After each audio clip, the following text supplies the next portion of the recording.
Bueno, entonces ahora hablemos de otras dos medidas de inmutabilidad, pero no tengo un buen ejemplo para dárselas, entonces voy a crear una clase un poco eh, general.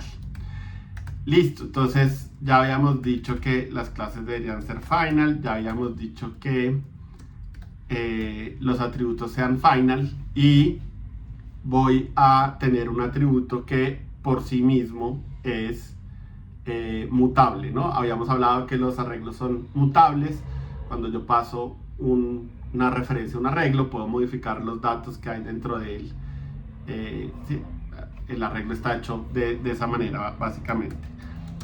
Listo. Entonces, habíamos dicho que si tengo un atributo de tipo arreglo de int, pues lo más normal es que tenga un constructor que tenga reciba un parámetro de ese estilo, haga una asignación simple y voy a crear mi accesor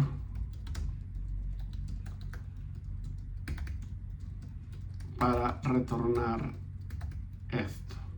Bueno, ¿cuál es el problema con esto que estoy haciendo? Entonces, el problema que tengo es, voy a crear un arreglo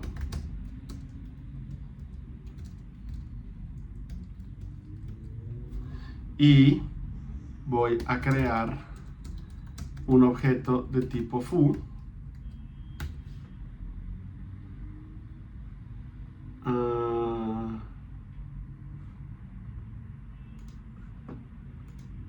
¿Qué fue lo que hice?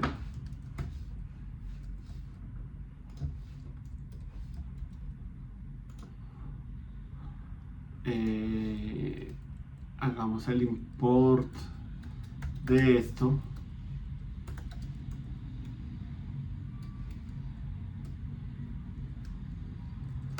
Y ahora sí, él entiende qué es esto.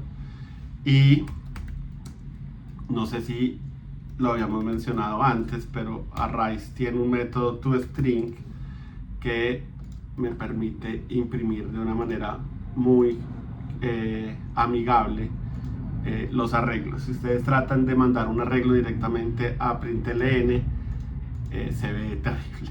Entonces, toString cuando los quieran imprimir. Listo. Hasta ahí, todo bien. ¿Qué pasa si yo voy a datos 0 y modifico la entrada? Entonces, ¿qué creen que pasa? Ay.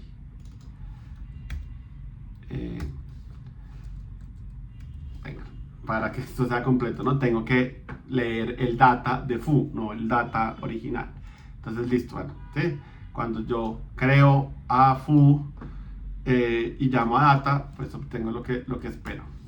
¿Listo? ¿Qué pasa si yo cambio el arreglo? No debería ser sorpresa para nadie, pues efectivamente estoy modificando el estado de foo, ¿no? Entonces ahí estoy haciendo a foo mutable, ¿sí? A pesar de que foo es final y es final acá y que no tiene ningún método mutator, igual puedo mutar, puedo mutar el objeto. Ahora intentemos otra cosa. Imagínense que yo tuviera algo de este estilo. No tiene que ser particularmente un parámetro, es solamente que exista algo por dentro del objeto que sea inmutable. Y voy a llamar a fooData para obtener la información. Llamémoslo nueva data para hacer una separación clara entre el código anterior y este código, ¿no? Entonces, bueno, de nuevo, aquí no debería haber sorpresas, no hay nada mutable todavía, pero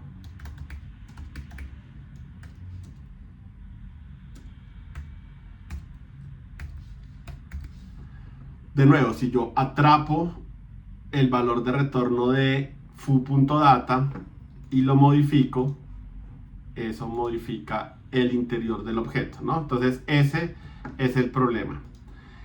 Solo pasa con tipos de datos que sean inmutables. Si yo pasara un string, entonces de nuevo, ¿no? Por más de que yo lo almacene y lo modifique de alguna manera por fuera, por más de que yo retorne el string y lo modifique, eso no va a pasar. Es solamente con los objetos que son mutables. Entonces, de nuevo, si desde el principio nosotros hacemos todo nuestro código con tipos de datos inmutables, pues esto no va a pasar, pero a veces tenemos que manejar clases que son mutables. Entonces, ¿qué puedo hacer? Entonces, número 1, cuando reciban en el constructor atributos que sean mutables, no pueden hacer una simple asignación. Tienen que hacer una copia. Y acuérdense que en algún momento habíamos hablado de cómo se generan copias de objetos, ¿no? Básicamente puedo llamar al constructor nuevamente y sacar el estado del objeto que estoy recibiendo. De nuevo, la copia solo es importante cuando es inmutable. Entonces, si yo hago esto de acá y en vez de hacer una asignación simple, copio el parámetro del constructor, entonces devolvámonos unas cuantas líneas de código.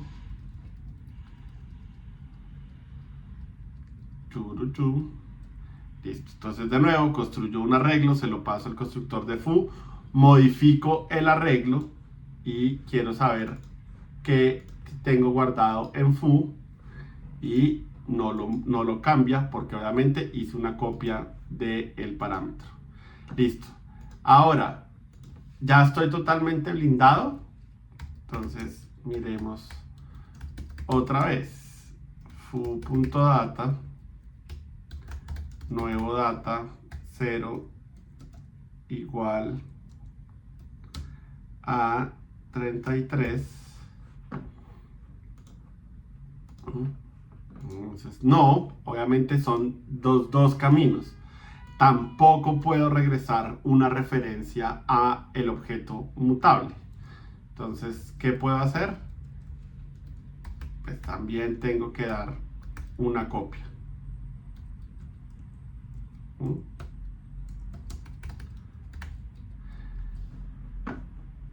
Y en ese caso ya no puedo modificar el valor del objeto modificando el objeto que retornó mi accesor, ¿sí? Entonces, 5 reglas para que una clase sea inmutable.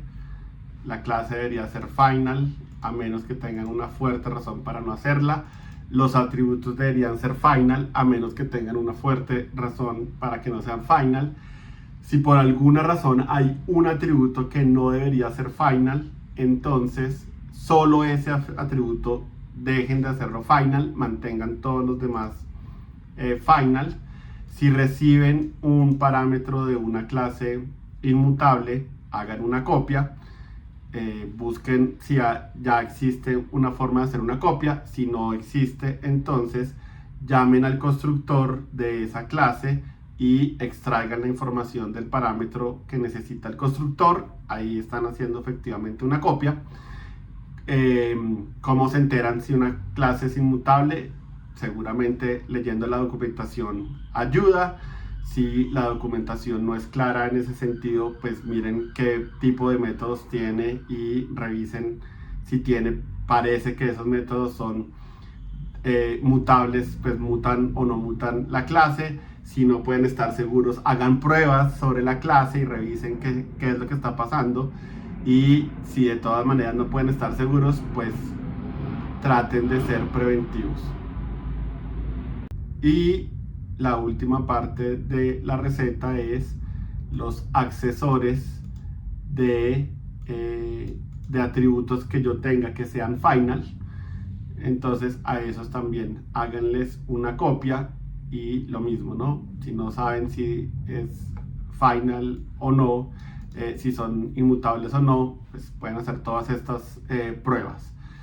Esas son las 5 recetas para hacer clases inmutables. Y para cerrar, entonces les vuelvo a contar qué es esto de inmutabilidad fuerte y débil.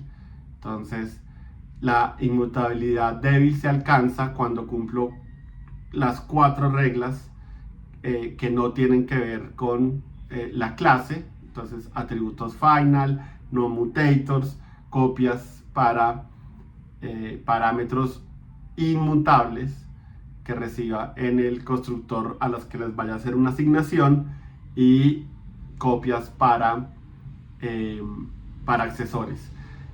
Esas 4, si yo cumplo esas 4, tengo inmutabilidad débil, y la inmutabilidad fuerte es las 4 anteriores más que la clase sea final, ¿sí?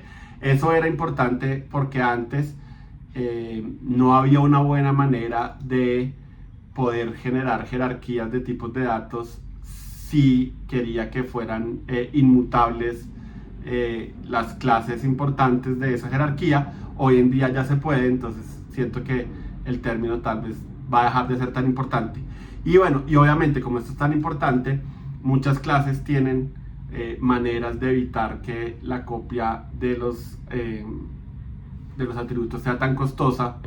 El tema de colecciones que se sale del alcance, por ejemplo, tiene algo que se llama una vista, que es una manera de dar una copia de una colección muy eficiente. Realmente no se copia nada, pero funciona a los efectos de lo que estamos diciendo, de crear como esa seguridad de que tengo un accesor, pero no voy a permitir que la gente modifique mi estado a través de esa referencia que estoy retornando. Entonces, bueno, esas son las 5 recetas. De nuevo, sigan las 5 recetas. Lastimosamente, parece como si esto fuera, como es el último tema, pues tal vez no es tan importante, pero resulta que es al revés. Es de los temas más importantes que van a ver en este bootcamp, entonces para que lo tengan muy en cuenta.